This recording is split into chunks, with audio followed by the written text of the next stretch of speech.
Le corps des hommes se synchronise avec le rythme du soleil, alors que le corps des femmes se synchronise avec le rythme de la lune. C'est pour ça qu'on n'est pas fait pour avoir les mêmes rythmes et les mêmes emplois du temps. Le corps masculin suit un cycle circadien de 24 heures, comme le soleil, avec des pics d'énergie, puis des phases de récupération. Le corps féminin, lui, il est calé sur un rythme infradien d'environ 28 jours, exactement comme la lune.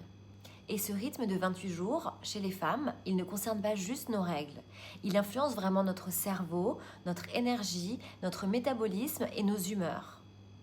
Sauf que la société moderne, l'école, le travail, tout ici est construit sur la base du rythme solaire uniquement. On est dans un système qui valorise la productivité constante et où se reposer est vu comme de la paresse. Et on doit répéter le même planning tous les jours. Et malheureusement, dans un monde comme ça, les femmes sont obligées de nier leur biologie.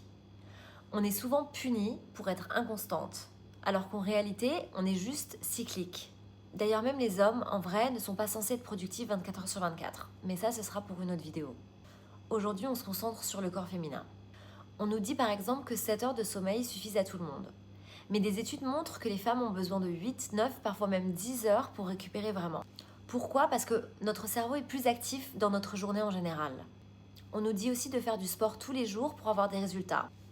Alors qu'en vrai, s'entraîner de manière intense pendant les règles ou la phase lutéale augmente le cortisol. Et ça, c'est nocif pour nous. On nous dit d'être productif chaque jour, mais en réalité, notre concentration, notre créativité, notre énergie change constamment tout au long de notre cycle de 28 jours. On n'est pas faite pour être productif tous les jours.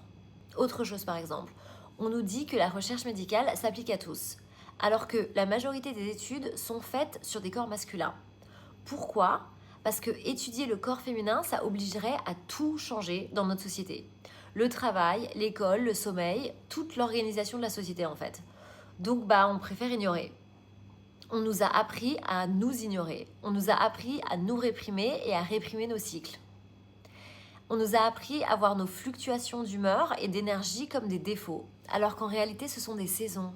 C'est comme la lune, c'est comme les marées, c'est comme la nature.